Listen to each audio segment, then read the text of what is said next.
कठुआ में आफत की बारिश के बाद नदियां और नाले उफान पर थे। अब कहीं ना कहीं जिंदगी वापस पटरी पर लौटती हुई नजर आ रही है।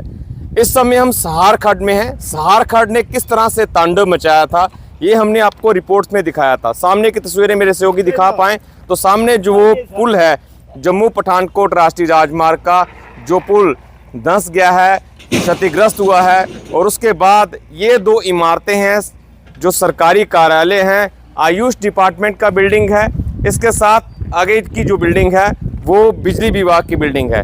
इन इमारतों को भी काफ़ी ज़्यादा क्षति पहुंची है और अब उसके बाद लगातार प्रयास किया जा रहा है कि किसी ना किसी तरीके से इन इमारतों को बचाया जाए, क्योंकि ये कहा जा रहा है कि कुछ दिनों के साफ मौसम के बाद एक बार फिर से बरसात हो सकती है। उससे पहले युद्ध स्तर पर कार्य यहाँ पर किया जा रहा है। हमारे साथ एक स्थानीय जिनका ये कहना है कि पहली बार इस तरह की बारिश, इस तरह की बाढ़ इस सहार खड्ड में देखी गई और उसके साथ साथ जिस तरह से नुकसान हुआ है, अब फौरी तौर पर उसकी भरपाई की जाए, फौरी तौर पर उसकी राहत और मरम्मत की जाए ताकि नुकसान जो है और आगे ना बढ़े।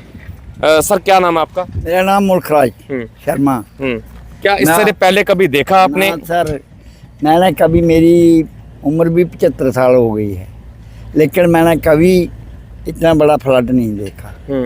तो इतना बड़ा सैलाब जो है मैंने पहली बार देखा, बहुत ज़बरदस्त। और नुकसान भी बहुत हुआ, थोड़ा नुकसान नहीं हुआ, बहुत ज़्यादा नुकसान हुआ।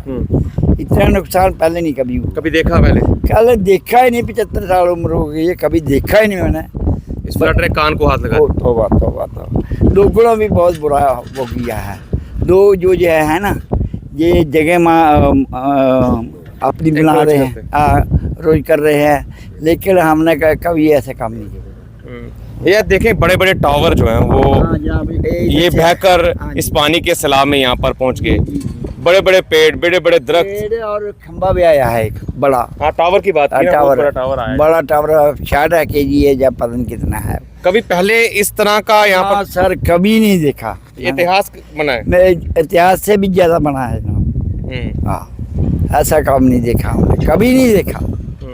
तो यहाँ पर ये इमारतों को नुकसान पहुंचा है जो सरकारी कार्यालय हैं, कितनी जगह, कितनी ज़मीन इनकी चलेगी? ये ज़मीन जहाँ आप देख रहे हैं ना, आप डिस्ट्रिक्ट आयुष जी की कितने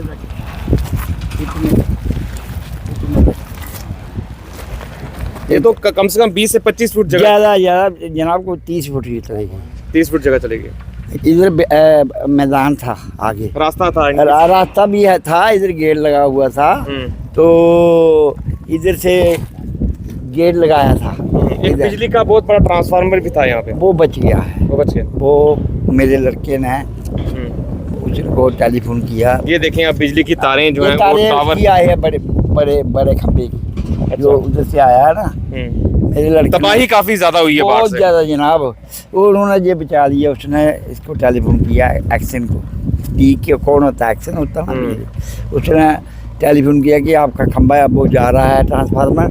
तो उसी वक्त उन्होंने JCB भेजी। JCB भेजने के बाद ट्रांसफार्मर भी बचा लिया और खंभे भी बचा लिए। वो पड़े हैं उधर, देखे होंगे आपने दोनों। वैसे फिर भी तबाही बहुत हुई। तो बहुत बड़ी तबाही यहाँ पर हुई है। सहार खड्ड की तस्वीरें आप देख रहे हैं। आज मौसम जो है वो खुल गया है और धूप खिली है। अब कहीं ना कहीं प्रयास ये किया जा रहा है कि जल्द से जल्द मरम्मत का कार्य यहाँ पर पूरा कर लिया जाए, क्योंकि इस आफत भरी बरसात का कोई पता नहीं कब फिर से बारिश शुरू हो जाए, कब यहाँ पर सैलाब आ जाए। ऐसे में आप देख सकते हैं तस्वीरों में, फिर से यहाँ पर ये फिल्टर डाला जा रहा है, मिट्टी यहाँ पर, बोल्डर्स यहाँ पर डाले जा रहे हैं ताकि इसकी प्रोटेक्शन की जा सके। दूसरी ओर की तस्वीरें सहयोगी दिखा पाएँ, बिजली विभाग की बिल्डिंग जो है वो पूरी तरह से नीचे उसकी फाउंडेशन जो है वो खाली हो चुकी है। अब कहीं ना कहीं प्रशासन की ओर से ये प्राथमिकता है कि जल्द से जल्द इन इमारतों को बचाया जा सके। और नुकसान जो हुआ है, नुकसान तो अभी भी काफ़ी ज़्यादा हो गया है, लेकिन जो नुकसान हुआ है कहीं ना कहीं उसको यहीं पर रोक दिया जाए ताकि और नुकसान कठुआ में ना हो। कठुआ से सरबजीत सिंह, जी जम्मू कश्मीर लद्दाख के लिए।